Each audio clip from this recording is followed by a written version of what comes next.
Hello दोस्तों, एक बार फिर से आप सभी का बहुत बहुत स्वागत है आपके अपने YouTube channel Raghav e learning पे। और जैसा कि दोस्तों आपको पता है कि आपको इस चैनल पे आपके जो अभी बीएससी एग्रीकल्चर 7 सेमेस्टर के पेपर चल रहे हैं उसी से संबंधित वीडियोस मिलते रहते हैं। तो अगर आप बीएससी एग्रीकल्चर 7 सेमेस्टर में हैं और आपने ये चैनल अभी तक सब्सक्राइब नहीं किया है तो उसको प्लीज़ सब्सक्राइब कर देना, जिससे कि आपके सारे पेपर जो हैं बहुत अच्छे निकल जाएंगे।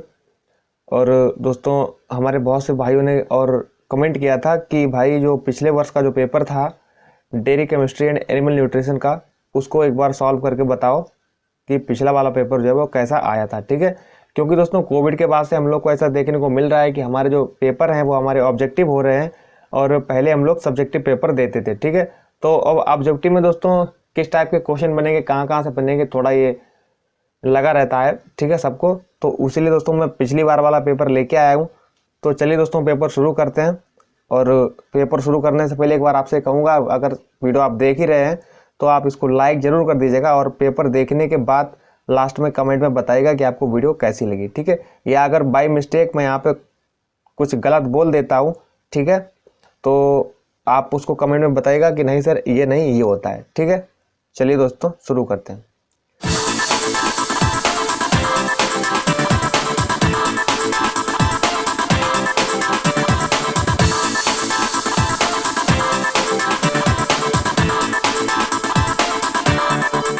क्वेश्चन है, कौन सी विटामिन प्लांट हार्मोन की तरह भी कार्य करती है। ठीक है, कौन सी विटामिन प्लांट हार्मोन की तरह कार्य करती है?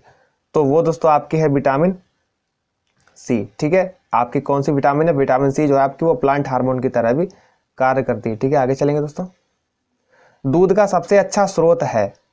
ठीक है, दूध का सबसे अच्छा स्रोत है लोहा एवं कॉपर, सोडियम एवं पोटेशियम, कैल्शियम एवं फास्फोरस, जिंक एवं मैग्नीज। तो दूध का जो सबसे अच्छा स्रोत है, दूध एक सबसे अच्छा स्रोत है, सॉरी मैं क्वेश्चन थोड़ा सा मिस्टेक पढ़ रहा हूँ। ठीक है, दूध जो है वो सबसे अच्छा स्रोत किसका है? कैल्शियम और फास्फोरस का। ठीक है, आगे चलेंगे। एंजाइम्स हैं, तो एंजाइम दोस्तों हमारे क्या होते हैं? कार्बोहाइड्रेट, लिपिड, प्रोटीन या अकार्बनिक पदार्थ। तो इनमें से आपके एंजाइम होते हैं प्रोटीन। ठीक है, एंजाइम कौन से होते हैं? प्रोटीन। बरसीम की उत्पत्ति का स्थान है। ठीक है, तो बरसीम की उत्पत्ति स्थान कौन सा दोस्तों? भारत, मिस्र, ब्राजील या मैक्सिको। तो जो आपकी बरसीम है उसका उत्पत्ति स्थान है, उसका ओरिजिन है मिस्र। आपको लिखा हुआ मिल जाएगा कहीं कहीं पे इजिप्ट। ठीक है, तो आप कंफ्यूज मत होइएगा, इजिप्ट या मिस्र एक ही चीज होती है। ठीक है, आगे चलेंगे। एनडीडीबी का विस्तृत रूप है। ठीक है, एनडीडीबी का विस्तृत रूप है। तो एनडीडीबी का विस्तृत रूप दोस्तों होता है नेशनल डेयरी डेवलपमेंट बोर्ड। ठीक है, नेशनल डेयरी डेवलपमेंट बोर्ड। आगे चलेंगे। श्वेत क्रांति रिलेटेड है। ठीक है, श्वेत क्रांति संबद्ध है। तो श्वेत क्रांति जो है वो आपकी किससे रिलेटेड है दोस्तों? दुग्ध उत्पादन से। ठीक है, श्वेत क्रांति आपके रिलेटेड है दुग्ध उत्पादन से। गाय के दूध में केसिन की मात्रा होती है। तो गाय के दूध में केसिन की मात्रा दोस्तों कितनी होती है? 2.5%, 3.0%, 2.1% या इनमें से कोई नहीं। तो जो लोग डेयरी पे अपना दूध लेके जाते हैं उनको पता होगा कि जो गाय के दूध में केसिन की मात्रा है वो 2.5% होती है। और गाय के दूध में जो SNF होता है, ठीक है, सॉलिड नॉट फैट, वो होता है 8.5%। ठीक है, SNF होता है 8.5% और केसिन आपकी होती है दोस्तों 2.5% गाय के दूध में। ठीक है, आगे चलेंगे। रिकेट्स बीमारी किसकी कमी से होता है? ठीक है, तो रिकेट्स आपका होता है विटामिन डी की कमी से। ठीक है, विटामिन डी की कमी से कौन सी बीमारी होती है? रिकेट्स। ठीक है, आगे चलेंगे दोस्तों।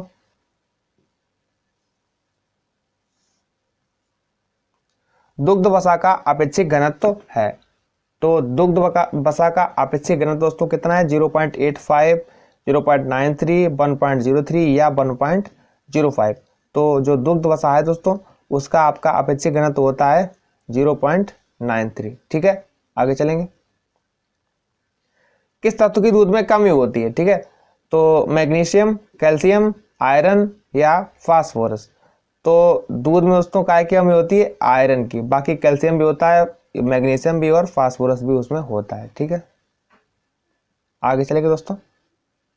अगला आपका क्वेश्चन है ग्रीन रेवोल्यूशन शब्द सबसे पहले किसने दिया। ठीक है, ग्रीन रेवोल्यूशन शब्द जो है वो सबसे पहले किसने दिया। ठीक है, इसके आपके ऑप्शन कौन कौन से देखिए, MS Swaminathan, Annie Borlaug, William Gaud या इनमें से कोई नहीं। तो जो ग्रीन रेवोल्यूशन शब्द है वो दोस्तों आपका दिया था एमएस स्वामीनाथन जी ने। ठीक है, एमएस स्वामीनाथन ने ये शब्द दिया था, हरित क्रांति। ठीक है, डबल टोन्ड मिल्क में वसा की मात्रा होती है 1% या आधा परसेंट या 1.5% या 2%। तो जो डबल टोन्ड मिल्क होता है दोस्तों उसमें वसा की मात्रा होती है 1.5% यानी 1.5%। ठीक है, निम्नलिखित में कौन प्लेटफॉर्म परीक्षण है। तो प्लेटफॉर्म परीक्षण दोस्तों आपका है सीओबी परीक्षण। ठीक है, प्लेटफॉर्म परीक्षण आपका कौन सा है, सीओबी परीक्षण। ठीक है, दूध का हिमांक है यानी जमने का अंक। ठीक है, जमने कितने टेम्परेचर पर दूध जो है हमारा जम जाएगा। तो दूध का जो हिमांक होता है दोस्तों कितना है, -0.55 डिग्री सेंटीग्रेड, -0.50 डिग्री सेंटीग्रेड या -0.65 डिग्री सेंटीग्रेड या इनमें से कोई नहीं। तो दूध का जो हिमांक होता है वो आपका होता है 0. ये माइनस में, ठीक है, -0.55 डिग्री सेंटीग्रेड। आगे चलेंगे दोस्तों। दूध का तल तनाव होता है। ठीक है, दूध का तल तनाव, इनको ये इस टाइप के आपको क्वेश्चन हो सकता है, अगर 2-3 और मिल जाएं तो इनमें से आप अंतर ढूंढ लीजिएगा। ठीक है, तल तनाव, दूध का तल तनाव। तो दूध का दोस्तों तल तनाव होता है 40 से 60 डाइंस प्रति सेंटीमीटर। ठीक है, 40 से 60 डाइंस प्रति सेंटीमीटर। दोस्तों आपको बता दूं, जो आपका जो आज वाला पेपर था यानी 21 तारीख वाला, ठीक है, उसमें आपके लगभग 4 से 5 क्वेश्चन ऐसे थे जो कहीं पे तो आंसर थे और कहीं पे क्वेश्चन थे। ठीक है, तो उनको जिसने मैच करा लिया तो उसके 5 क्वेश्चन सही हो गए। इसी प्रकार दोस्तों ये जो मिल्क वाला आप पेपर देने जाएंगे एनिमल न्यूट्रिशन का, इसमें भी पहले आप प्रश्न पत्र को पूरा पढ़िए। ठीक है, निशान लगाने से पहले, और देखिए ऐसा तो नहीं कि उसमें कुछ क्वेश्चन आंसर के रूप में और कुछ क्वेश्चन के रूप में, एक ही चीज़ है। तो उसको आप मैच करा के आसानी से आंसर ढूंढ सकते हैं। ठीक है, आगे चलेंगे दोस्तों। एंजाइम शब्द सबसे पहले किसने दिया। तो एंजाइम शब्द सबसे पहले दोस्तों कूने ने दिया। ठीक है, एंजाइम शब्द सबसे पहले किसने दिया, कूने ने।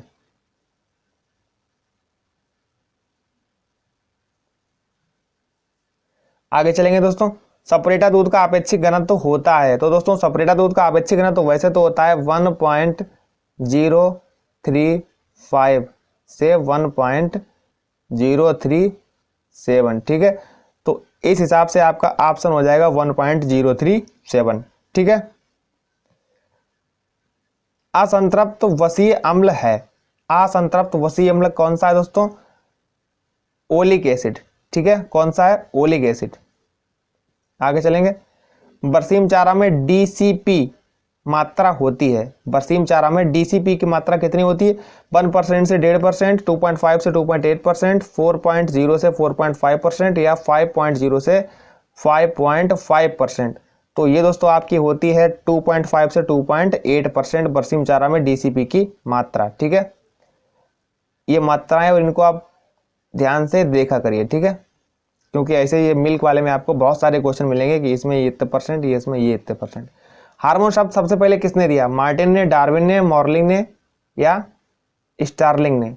तो हार्मोन शब्द सबसे पहले दोस्तों दिया है आपका स्टार्लिंग ने। ठीक है, स्टार्लिंग नामक साइंटिस्ट ने सबसे पहले हार्मोन नामक शब्द आपको दिया। ठीक है, मट्ठा का हरा रंग किसके कारण होता है। तो मट्ठा का दोस्तों हरा रंग आपका होता है राइबोफ्लोविन, कैरोटीन, जेंथोफिल या लाइकोपिन। तो मट्ठा का हरा रंग आपका होता है राइबोफ्लोविन द्वारा। ठीक है, राइबोफ्लोविन के कारण। CARI स्थित है। ठीक है, CARI स्थित है। मैं यहां पे इंग्लिश में लिख देता हूं, CARI स्थित है। तो CARI आपकी दोस्तों स्थित है इज्जत नगर। ठीक है, CARI आपकी स्थित कहां पे दोस्तों, इज्जत नगर में। ठीक है, और इज्जत नगर आपका कहां है, बरेली में। ठीक है, तो अगर बरेली कहीं लिखा मिल जाए तो आप बरेली टिक करिएगा, नहीं तो इज्जतनगर। ठीक है, आगे चलेंगे। निम्नलिखित में से किसे गरीब की गाय कहते हैं? ठीक है, निम्नलिखित में से किसे गरीब की गाय कहते हैं? भेड़, पोल्ट्री, बकरी या साहीवाल? तो इसमें बकरी जो है उसको दोस्तों हम लोग गरीब की गाय कहते हैं। ठीक है, आगे चलेंगे।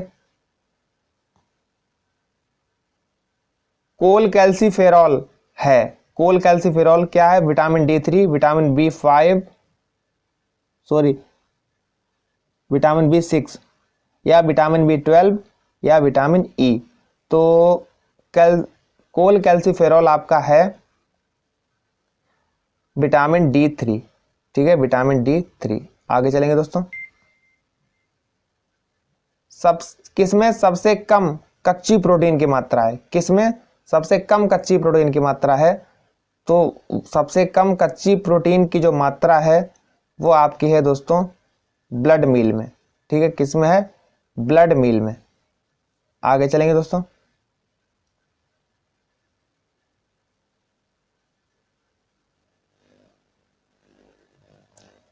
रेशे का सबसे अच्छा स्रोत है, तो रेशे का सबसे अच्छा स्रोत दोस्तों 26 वाला, ये इसका आंसर हमें नहीं मिला है और इसीलिए हमने इसका आंसर आपको नहीं बताएंगे। ठीक है, क्योंकि हमें मिला नहीं। अगर आपको किसी को पता है तो आप लोग कमेंट में बताइएगा कि रेशे का सबसे अच्छा स्रोत यहाँ पे क्या लगाएंगे। ठीक है, वैसे तो अलग अलग टाइप के आंसर्स मिल रहे हैं, लेकिन ये इन ऑप्शंस के अंडर में कोई भी ऑप्शन नहीं मिल रहा है। ठीक है, तो आप लोग देख लीजिए, इसका स्क्रीनशॉट ले लीजिए और अगर आपको कहीं मिले तो कमेंट में जरूर बताइए। आगे चलेंगे दोस्तों। अधिक दाना खिलाने से उत्पन्न होता है, तो इसका भी दोस्तों हम लोगों को आंसर नहीं मिला है कि अधिक दाना खिलाने से क्या उत्पन्न होता है? अफरा या डायरिया या एसिडोसिस या नाइट्रेट विषाक्तता? तो ये दो क्वेश्चन आपके ऐसे हैं जिनका आंसर आप बताएं कमेंट में, जिस भाई को पता है। ठीक है, दूध में वसा किस रूप में पाई जाती है? ठीक है, दूध में वसा किस रूप में पाई जाती है? तो दूध में वसा दोस्तों पायस के रूप में पाई जाती है। ठीक है, भारत में कुल दुग्ध उत्पाद, ठीक है, ये वर्ष 2020 का कितना होगा? ठीक है, 198 million ton, 117 million ton, 182 million ton या नन ऑफ एबव, यानी कोई नहीं इनमें से। तो इसका आंसर हो जाएगा दोस्तों 198 मिलियन टन। आगे चलेंगे।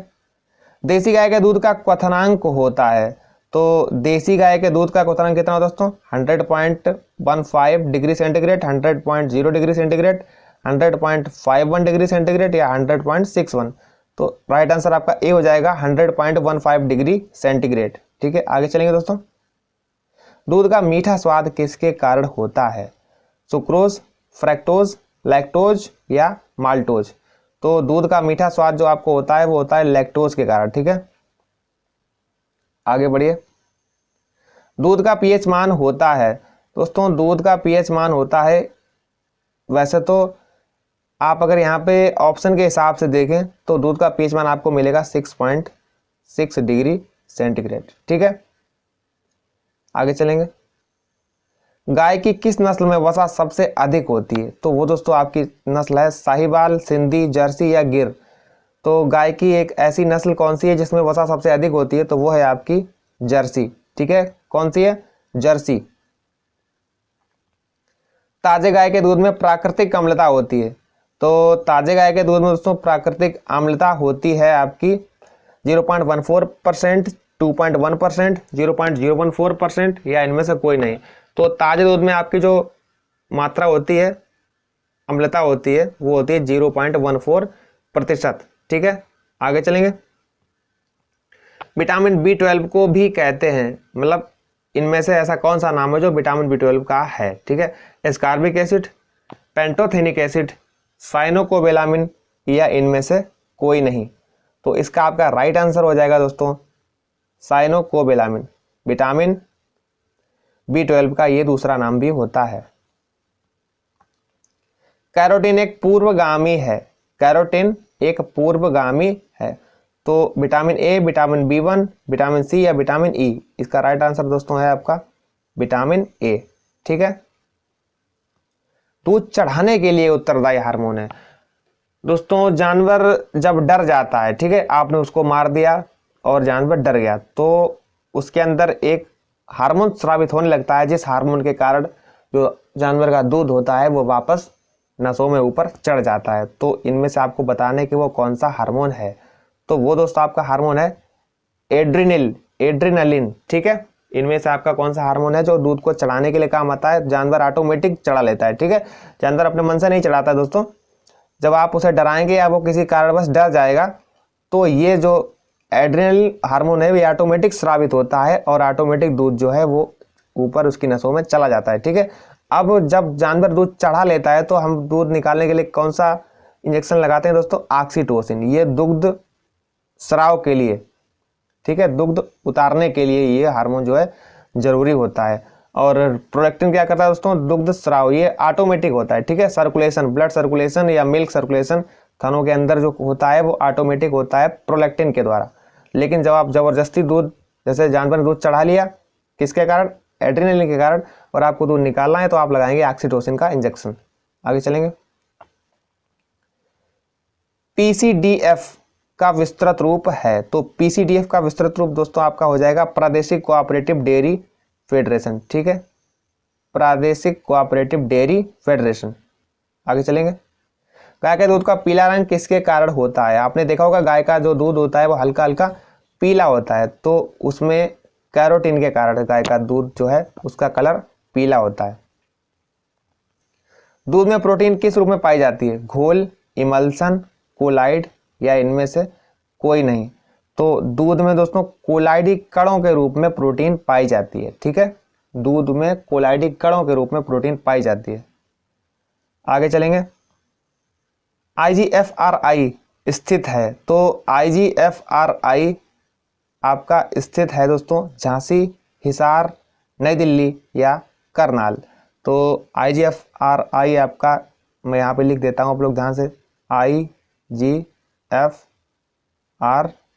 ठीक है, ये आपका स्थित है नई दिल्ली में। ठीक है, कहाँ स्थित है दोस्तों, नई दिल्ली में। IGFRI आपका सिचुएटेड है न्यू दिल्ली में। जल में घुलनशील विटामिन है, तो जल में घुलनशील आपका विटामिन है दोस्तों विटामिन सी। ठीक है, जल में घुलनशील आपका विटामिन है यहाँ पे बी लिखा है, कोई बात नहीं, विटामिन बी और सी दोनों होते हैं। ठीक है, विटामिन बी और सी आपके होते हैं जल में, और विटामिन ए, डी, ई, के ये आपके होते हैं वसा में। ठीक है, ए, डी, ई के वसा में और बी और सी जल में। ठीक है, ए, डी, ई के वसा में और विटामिन बी और सी जल में घुलनशील होते हैं। दोस्तों वीडियो को लाइक कर दीजिएगा, लाइक करना बिल्कुल मत भूलेगा। ठीक है, अभी टाइम देखिए कितना हो रहा है, 10:07। ठीक है, और आज डेट जो है मैं इसको रिकॉर्ड कर रहा हूँ 21 मार्च। ठीक है, तो दोस्तों आगे चलेंगे। दूध में स्टार्च अपमिश्रण का पता लगा सकते हैं, तो दूध में स्टार्च अपमिश्रण का हम लोग पता लगाएंगे, उसके लिए हम कौन सा परीक्षण करेंगे, उसके लिए दोस्तों हम लोग परीक्षण करेंगे दूध में स्टार्च अपमिश्रण का पता कैसे लगाएंगे दोस्तों, आयोडीन परीक्षण करेंगे या हंसा परीक्षण या सीओबी परीक्षण या सीडीमेंट परीक्षण। तो इसका आपका राइट आंसर है हंसा परीक्षण। ठीक है, कौन सा परीक्षण, हंसा परीक्षण। यह प्लेटफॉर्म टेस्ट होता है। ठीक है, सीओबी टेस्ट, प्लेटफॉर्म टेस्ट। विश्व दुग्ध दिवस आयोजित किया जाता है, तो विश्व दुग्ध दिवस आपका आयोजित किया जाता है 1 मई। ठीक है, 1 मई वर्ल्ड मिल्क डे। ठीक है, 1 मई। आगे चलेंगे। भोजन के किस तत्व की कमी से, भोजन में किस तत्व की कमी से बच्चे अंधेपन के शिकार यानी रतौंधी हो जाती है, तो वो दोस्तों आपकी हो जाती है विटामिन ए यानी एनीमिया यानी खून की कमी यानी रतौंधी। ठीक है, आगे चलेंगे। खीस गर्म करने पर किसके कारण स्कंदित हो जाती है, दोस्तों स्कंदन माने होता है कि आपने देखा होगा अगर आप दूध में नींबू निचोड़ दें, ठीक है, तो दूध जो है वो एकदम उसके चिथड़े टाइप के हो जाते हैं, तो वो दूध जो है स्कंदित हो जाता है। ठीक है, उसी को हम स्कंदित बोलते हैं। तो इनमें से हम लोग क्या मिला देंगे कि दूध जो है वो स्कंदित हो जाएगा, खीस। खीस को जब हम लोग गर्म करते हैं तो स्कंदित क्यों हो जाता है, हमारा क्वेश्चन ये है। ठीक है, केसिन, लैक्टोज, ग्लूवोलिन या इनमें से कोई नहीं। तो इसका दोस्तों आपका राइट आंसर हो जाएगा ग्लूवोलिन। ठीक है, ग्लूवोलिन। वास्तविक अमाशय जुगाली करने वाले पशु में होता है, तो ये दोस्तों होता है एक्कोमेजम। ठीक है, एक्कोमेजम। टोंड मिल्क में वसा की मात्रा होती है दोस्तों 3.5, 3, 4 या 4.5, तो इसकी होती है 3%। ठीक है, गर्बर विधि का प्रयोग करते हैं, तो गर्बर विधि का प्रयोग किस में करते हैं दोस्तों? प्रोटीन टेस्ट में, वसा टेस्ट में, हंसा टेस्ट में या लैक्टोज टेस्ट में। तो इसका राइट आंसर आपका है प्रोटीन टेस्ट में। मानवीकृत दूध में SNF परसेंटेज होता है, तो ठीक है, मानवीकृत दूध में SNF परसेंटेज दोस्तों आपका होता है 8.5%। ठीक है, 8.5%। IDC का अभिप्राय है, तो IDC का अभिप्राय दोस्तों आपका इंडियन डेयरी कारपोरेशन। ठीक है, इंडियन डेयरी कारपोरेशन। आगे चलेंगे। एगमार्क की स्थापना हुई थी 1935, 1937, 1954 या इनमें से कोई नहीं। तो एगमार्क की स्थापना हुई थी आपकी 1937 में। ठीक है, आगे चलेंगे। विटामिन शब्द सबसे पहले किसने दिया? तो विटामिन शब्द आपका सबसे पहले दिया है दोस्तों जो वैज्ञानिक थे, फंक। ठीक है, विटामिन शब्द सबसे पहले आपका दिया है फंक ने। आगे चलेंगे। लैक्टोज तैयार किया जाता है चुकंदर, गन्ना, दूध या सोया दूध। तो इसका आपका राइट आंसर है दूध। लैक्टोज तैयार किया जाता है दूध। ठीक है, निम्नलिखित में कौन मेटाबॉलिक बीमारी है? मेट्रोइटिस, मैस्टाइटिस, कीटोसिस या पैरोसिस। तो इसका राइट आंसर है दोस्तों कीटोसिस। ये एक मेटाबॉलिक बीमारी है। ठीक है,